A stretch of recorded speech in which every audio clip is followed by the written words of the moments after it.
disciples had increased, there was a murmuring of the Grecians against the Hebrews. That is, by the Hebrews, they mean the writers of the New Testament, the Gospel, and the Book of Acts, St. Luke, the evangelist,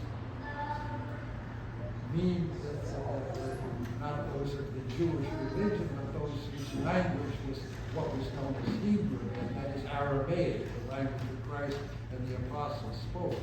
But in Jerusalem, there were people of many nationalities. Jerusalem, Israel, had been conquered first by Alexander the Great of Macedonia, and then by the Romans.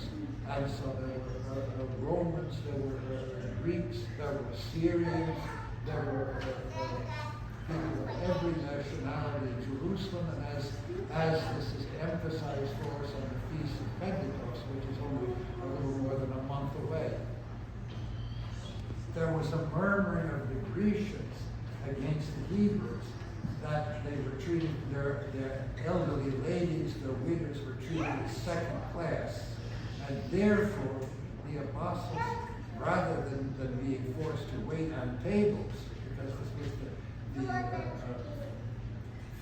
the tables, the love feast, what we call the trapeza today, after Sunday worship, rather than be forced to do that themselves, they appointed deacons. And for the first time, the 7 deacons appeared. And of those 7 deacons, one was the first martyr, that is St. Stephen, and one, the last one referred to, Nicholas, as it's called in English, a proselyte of Antioch. This is actually rather a poor translation. In Greek, proselytos, and in Slavonic, prishets, has somewhat more of a meaning than we get in this English translation. It would be more correct to translate this as Nicholas, a sojourner from Antioch, Nicholas, a wanderer, something along those lines. And this Nicholas is credited with being the first heretic. So we have among those appointed by the apostles to be the first 7 deacons, both the first martyr and the first heretic, which shows us that we have no guarantees, but rather that God's grace is given to us to develop in ourselves and to develop our lives in such a way as to be St. Stephen, be witnesses, if not martyrs for the faith, rather than falling away, falling to error, as the Nicholas, the wanderer from Antioch. So therefore, the beginning of this reading from the book of Acts gives us a key to that. We often fall into the mistake that was fallen into by the Grecians and the Hebrews.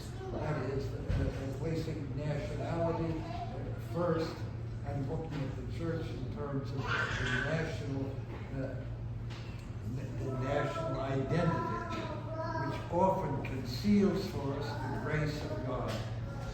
The grace that we receive is, we might say, the bread of life for us.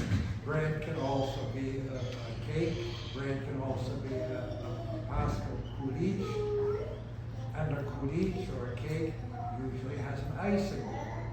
And so the beauties of the Russian culture, or of the Greek culture, or of the Serbian, or the Bulgarian, or the Georgian, or the Romanian culture, or some other, all of these are like the icing on the cake.